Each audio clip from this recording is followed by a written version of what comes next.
50's baby mama offered to do an all-star night where she would do 3 guys in one night for Diddy.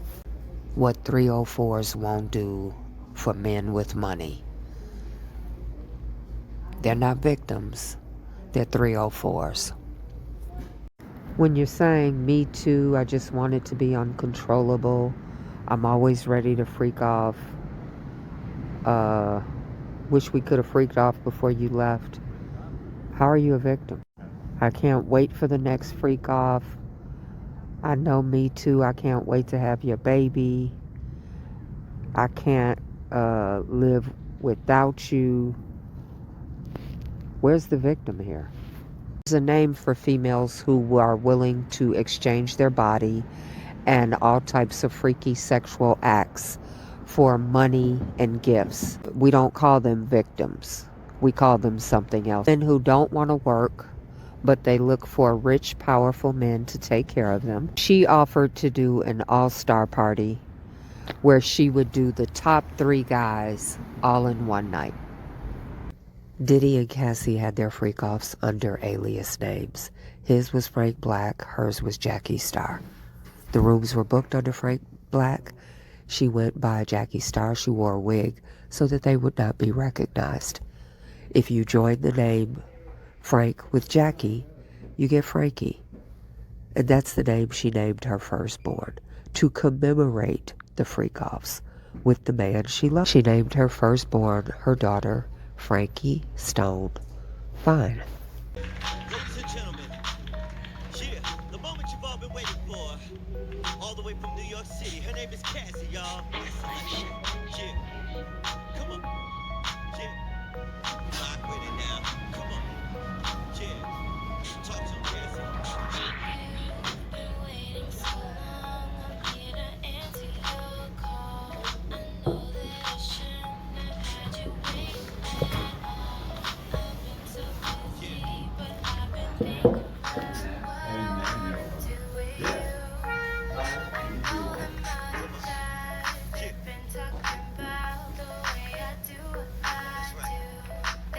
I like to hear my records in the club, and that's actually how I ran into Cassie. Cassie was actually her and her girls dancing on a table somewhere, and she said, "Hey, my mom for her birthday wants to hear what I sound like on record, and she knows we're hanging out, and can we put something on record for my mom?" But she never sang before that.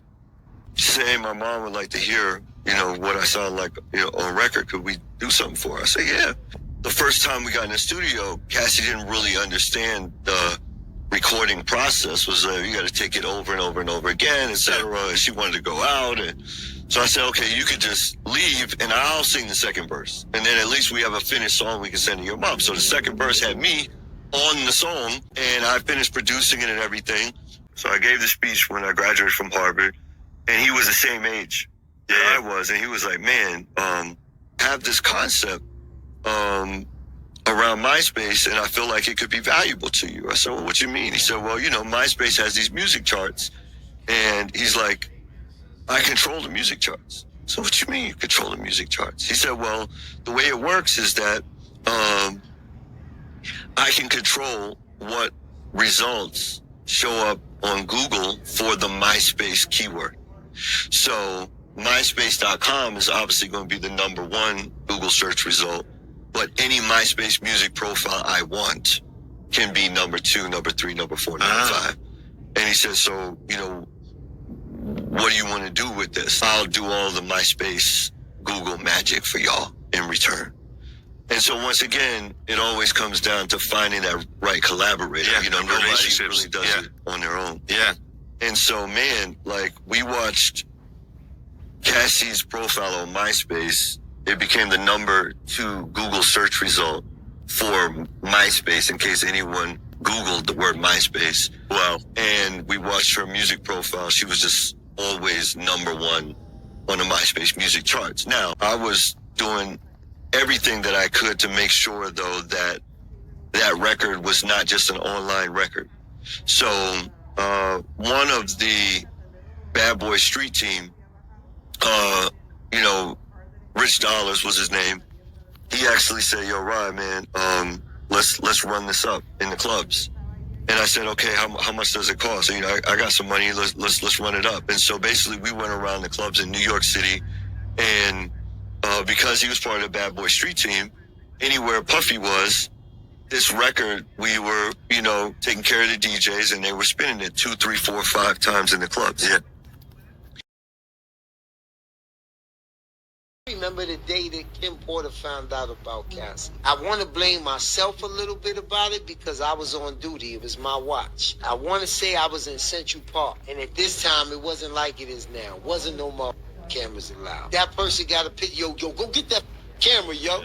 It was that type of thing. Like, it was one day that we was in Central Park, and this motherfucker decides that either he want to put his hand in the back of Cassie's pocket or Cassie want to put her hand in the back of his pocket. Somebody got the picture. And he was like, yo, boss. And I'm like, oh, man. And I couldn't get the camera. Now I gotta go hunt. You know what I'm saying? Oh, man. Somehow, some way, Kim seen that picture of Cat. I think it might have been in the newspaper the next day or something like that. Kim packed up everything. She packed up the twins. She packed up everything. Nobody knew where the she was at. When I tell you the whole house was empty in a matter of hours, the whole house. Puff was in an intimate relationship with Cassie while still with Kim Porter, and you understood it and you knew that was going on? Oh yeah, I definitely understood it and knew it. But one thing Puff would tell you is I'm not married. And what about Sean Combs, Puffy P. Diddy, the man who courted controversy, if not outright danger?